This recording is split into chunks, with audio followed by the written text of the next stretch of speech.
Welcome to another episode of As the Dinosaurs Turn. What do we want to talk about this time? Okay, so I've gotten this question from a couple of people. Yes, we did stay up and watch the Super Bowl. We did. Whether we should have or not is another story, but Just say it was bad. It was a bad decision. So we were very excited about it. We could have gone to Braga to a bar to watch the game, but given that it didn't start until 11:30 p.m. our time, yeah, that wasn't going to happen. No. So we got on the couch and we streamed. We actually streamed the Super Bowl, and we watched the whole thing. I didn't think we were going to make it. My plan was not to, but we were in it. I mean, it was really good.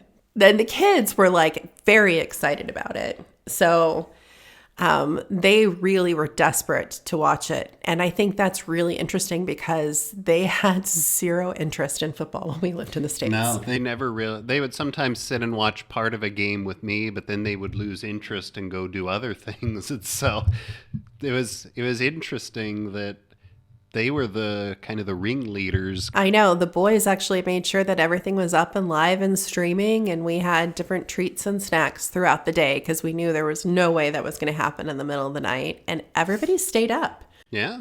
So all of us were kind of sick. I was just getting it at that time. Saturday and Sunday were my two worst days, really. Yeah, Jason was not, he was touch and go, and I kept saying, just go to bed. It's fine. He's like, no, I'll do it. It's fine.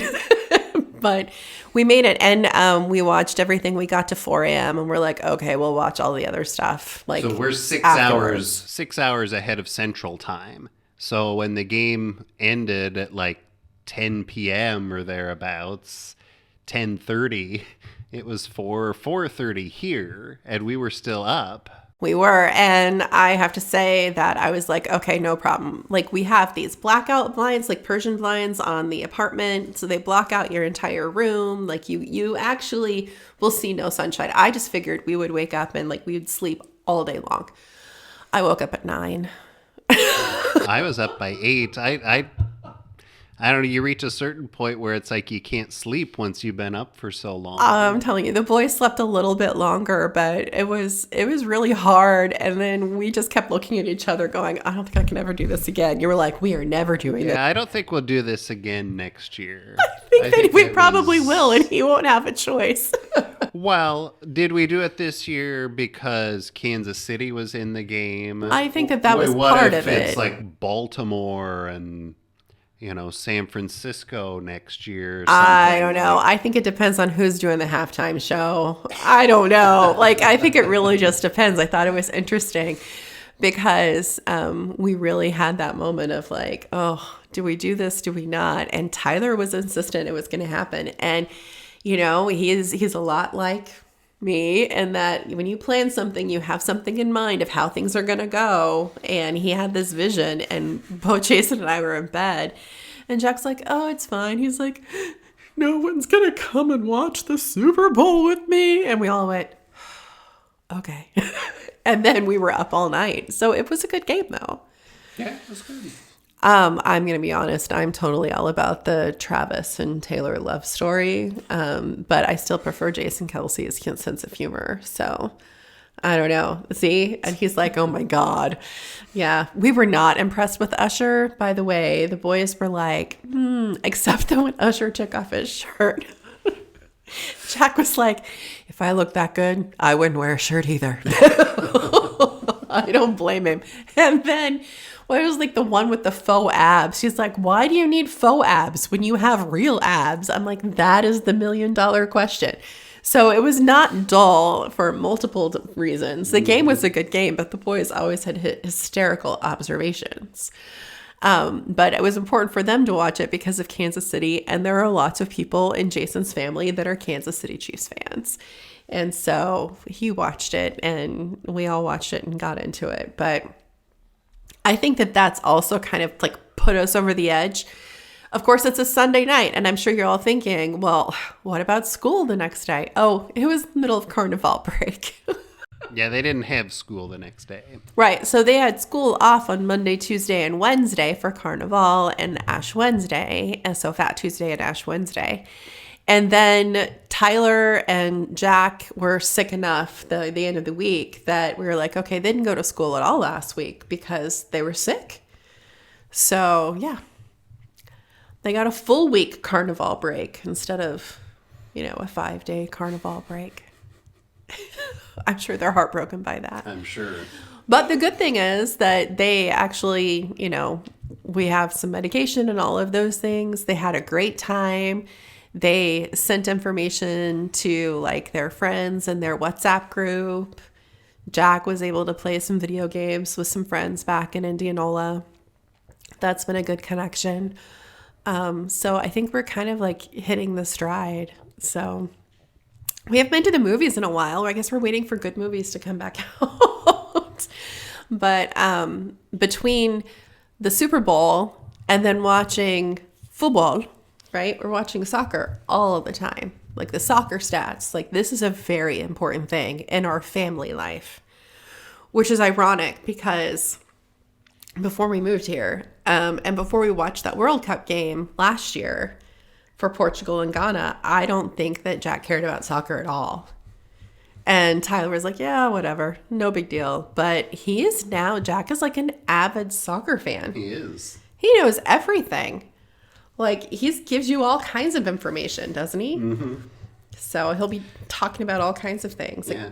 I've never gotten into soccer, though. I'm trying to, now that that's really our only sports option in Portugal, is get into soccer in the same way that people over here do it, the same way that Jack has. It just hasn't clicked with me yet. Okay, I am having a good time. So this is Jack and I's bonding time, and Tyler too. We sit and watch the SC Braga games.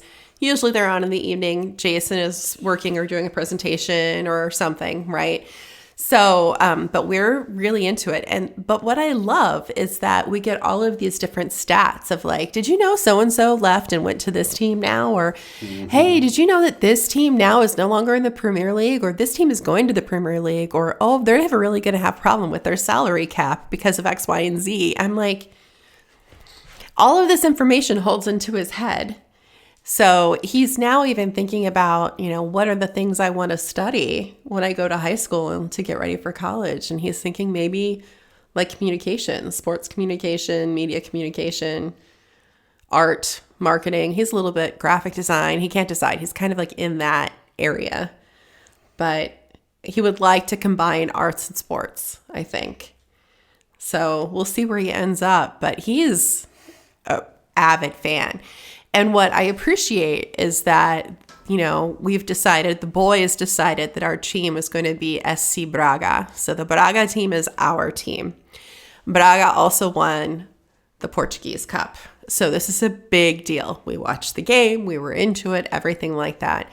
Some of their teachers are Braga fans, but then there's a lot of like Benfica and Sporting, and so the big Lisbon teams, Porto even. Porto is the only team right now that's, are they in the Champions League or I don't know. I'm so confused. But soccer is becoming a way of life. It is a must. We did go to a soccer game. We did. Braga has the most beautiful stadium that I have ever seen. It's like literally embedded and nestled into a mountain. And so the views are stellar. It's amazing. The feat of architecture for that place is just mind-boggling. You have to be prepared, though, that you're going to walk a zillion stairs. Like we're talking 15 flights of stairs easily to get into the seats and the stands. So, and then also you have to climb more than that or the equivalent. You have to climb up the mountain to get out of the stadium. So you have to be physically fit. Elevators are definitely not a thing that people use. You just got to take your breaks, maybe stop and get a beer on your way up. But that's a requirement. What I did not realize or know is that the stadium was actually a design by a Nobel laureate in architecture who is based in Porto. He's done several different things. Come to find out, one of the people in my Spanish-Portuguese class, like my Portuguese and Spanish class, he's from Valencia. He just moved and he is now working for his architecture firm in Porto. So I was like, oh, well, I'm learning all kinds of things. So art and sports, there you go. Well, in architecture, there's an Avenue Robert Smith in Braga, which is very random. Like, who's Robert Smith? The only Robert Smith I know of, I think, played for the Vikings, but it's not him. It's not him. It's some, I don't know, architect or something at an Ivy League school years ago now, like 100 years ago. Architect and art historian that brought attention to Portuguese art and architecture to the world. And so it's just definitely one of those things. We're in a great spot because we have fantastic sports, but there's also fantastic arts in Braga. They are constructing now the Modern Art Museum, which is going to be in Braga. They were like, we talk about it at pottery classes because, art people. But we're like, how many floors is it going to be? And I can't remember, but people were like, there's no way there's going to be enough art to fill that many floors. And it's supposed to be open like soon. Like literally by the end of this year, the Modern Art Museum is supposed to open. So it's interesting. You can see a little bit of everything. You have great sports come through. You've got all of this art that comes through, concerts, right? I was telling Jason, Adele will be here on May 1st, which is a holiday. I'm like, hey, maybe we can get tickets to Adele. Because we definitely didn't get them to Taylor Swift in Lisbon. That didn't happen.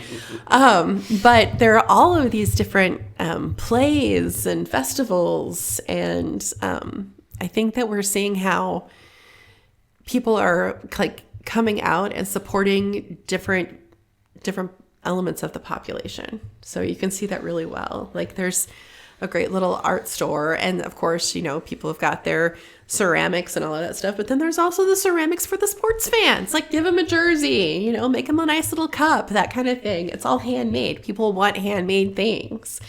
And so I think that we're getting out there and becoming more of that kind of community and learning more about what makes Braga unique. The expat community, thank God for the expat community in Braga. I'm going to say I go to my knitting group tomorrow, which is fantastic because I haven't been in a while, had a few conflicts. And so now I'm very excited to go. There are all kinds of activities. There's a monthly gathering at one of the bakeries downtown at Lusitana. There's a new bar and pub that was opened by a couple of expats, and they have like trivia nights and game nights, and you can come in and relax. I have my knitting group, which I'm so very excited about. We meet downtown in Braga. And so it's great for connections, but I think that without that input and without the networking and the conversations, we'd probably be missing out on several things from the US, way more than I think that we are. So for that, I think that we're very grateful, even though we're not as involved in the expat community as we should be or could be, It's hard because they're in Braga and we're in Pova. And so I think that that's the hardest part, is that we're 15, 20 minutes away. So I can't just like walk down to the corner and go have a beer and enjoy the night trivia and then walk back home. Maybe I can convince Jason to move to a city again at some point in time. I think the first step was moving into an apartment before any of that happens. But I think it's good that we get to actually have those connections. And I think that's our goal now that we're here and settled and, done moving, is to really kind of, I think, lean into that expat community a little bit more and make more connections, not just for us, but for our kids. Mm-hmm. I think that that's going to be really important for them. And it's good to see like everybody like, oh, I'm going to my Portuguese lesson. Like, yay, me too.